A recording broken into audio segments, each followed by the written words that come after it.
Rich Dad, Poor Dad, by Robert T. Kiyosaki.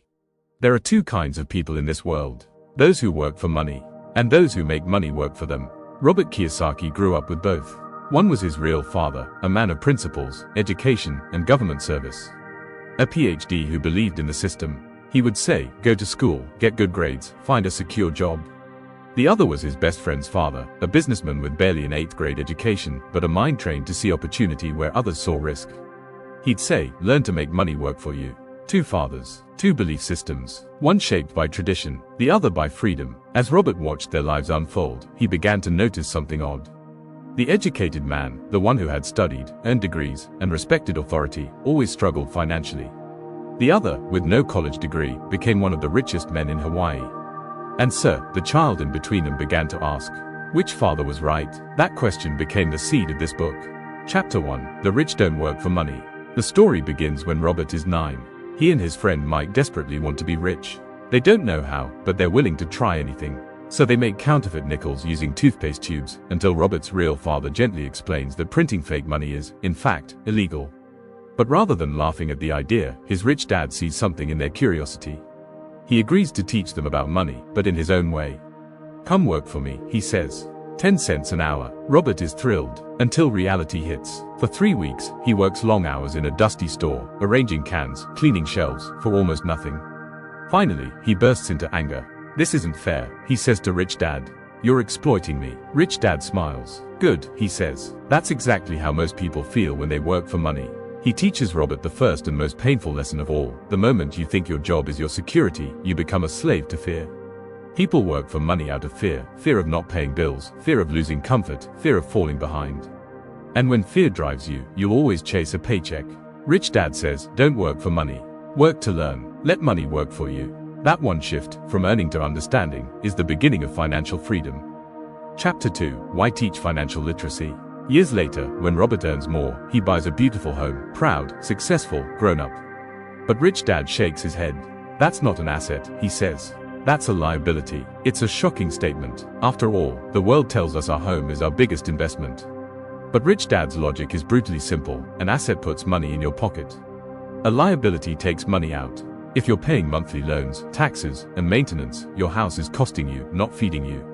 True wealth, he explains, is built by owning assets that generate cash flow, rentals, businesses, dividends, intellectual property. Most people, however, spend their lives collecting liabilities, cars, bigger homes, gadgets, calling them assets because they look valuable.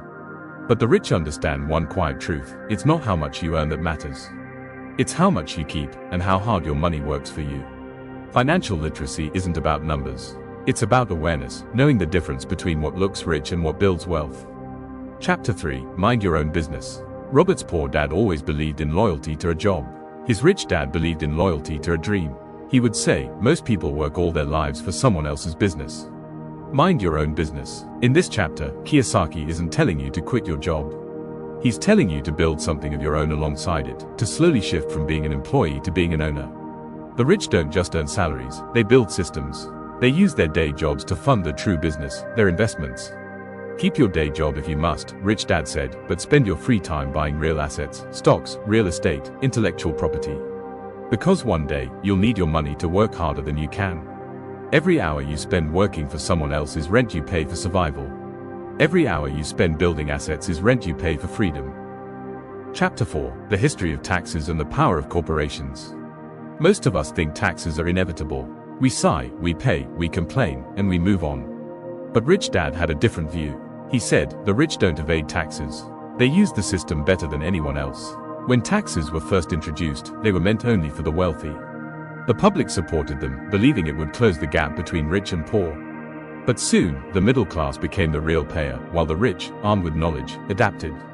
Rich Dad used corporations not as a shield from responsibility, but as a tool of intelligence. A corporation earns, spends, and then pays taxes, while employees earn, pay taxes, and then spend what's left. That order changes everything. He would say, the rich invent money, not by breaking laws, but by understanding them better. He wasn't celebrating loopholes, he was emphasizing financial education, the kind that schools never teach.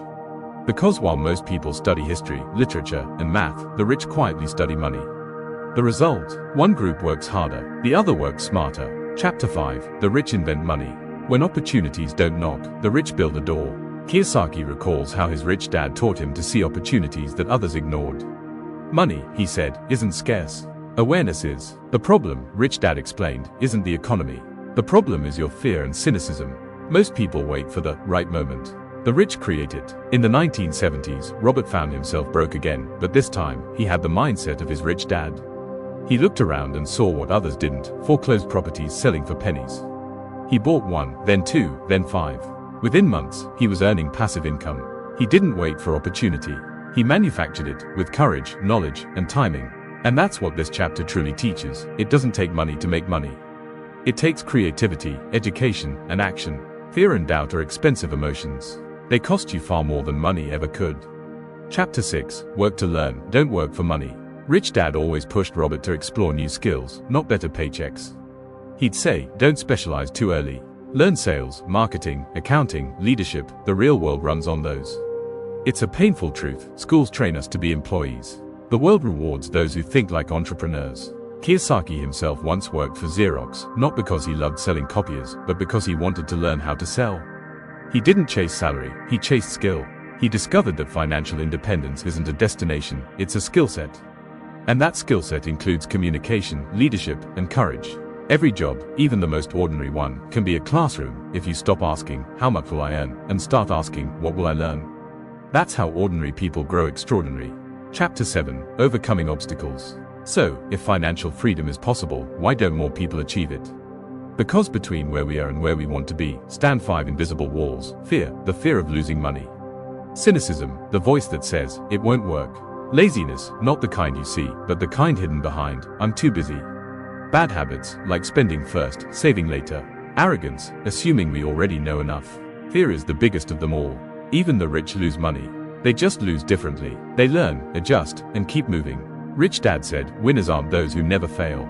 They're those who fail fast, cheap, and often, until success becomes a habit. And cynicism, it's contagious. When someone says, that's risky, what they really mean is, I don't understand it. The rich replace cynicism with curiosity. Instead of saying, it won't work, they ask, how can it work? As for laziness, it's not about lying on a couch. It's about avoiding discomfort. We scroll, binge, overwork, anything to escape thinking deeply about our money. But wealth is born in the uncomfortable questions. Habits and arrogance, they're twin poisons. Rich Dad used to say, poor people have poor spending habits long before they have poor bank balances. And arrogance, that quiet voice that says, I already know this, is the final wall. The moment you stop learning, your growth ends. Chapter 8. Getting started. How do you start? How does an ordinary person, without wealth or contacts, begin to think rich? Rich Dad outlined 10 steps, not rules, but mindsets. Step 1. Find a reason greater than reality. You won't fight for money, but you'll fight for freedom, family, or purpose. Define why you want to be rich, otherwise, comfort will win. Step 2. Choose daily discipline over emotion. The world will test your patience before it rewards your persistence. Step 3. Choose your friends carefully. Surround yourself with those who talk about ideas, not salaries. Step 4. Master one formula, then unlearn it. The world changes. Adapt faster than it does. Step 5. Pay yourself first. Before you pay bills or taxes, save and invest. Treat your future as your first expense. Step 6. Pay your brokers well. The poor think saving on advice is smart. The rich know good advice is leverage. Step 7. Be an Indian giver, meaning, expect returns. When you invest, look for value. Don't just give, build. Step 8. Use assets to buy luxuries. Don't buy with emotions, buy with returns. Step 9. Build heroes, not excuses. Study those who've done what you dream of doing. Step 10. Teach, and you'll learn twice. Share your knowledge. It reinforces your courage. These aren't financial steps, they're psychological. Because money is just an amplifier, it multiplies your habits, your fears, and your mindset. Chapter 9. Still want more? Here's what to do. In the final section, Kiyosaki strips everything down to a single truth. The most powerful asset you have is your mind. Train it well, and money will follow. Neglect it, and no amount of income will save you. He urges readers to take small, bold actions. Read one financial book a month. Start a side hustle. Buy one small stock. Attend one seminar. Make one uncomfortable call. Because learning isn't progress, action is. He ends with a thought that sounds deceptively simple. You can't build wealth on a paycheck. You build it on perspective. Rich Dad Poor Dad isn't a book about getting rich overnight. It's about unlearning dependency, the mental conditioning that ties your self-worth to your salary slip. Robert Kiyosaki says both his fathers still live inside him. One tells him to play it safe, save money, and be realistic. The other whispers, take risks, learn fast, and don't let fear win. Each day, we make choices between those two voices, between comfort and courage, between earning and creating, between being employed and being empowered. You don't need a rich father to change your life.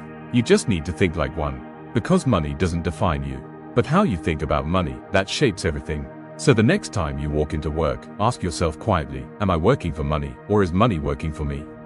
If this story made you pause, good. Because reflection is the first investment. Maybe you won't start a company tomorrow. Maybe you won't buy a property next week. But you can begin today by questioning the scripts you've inherited.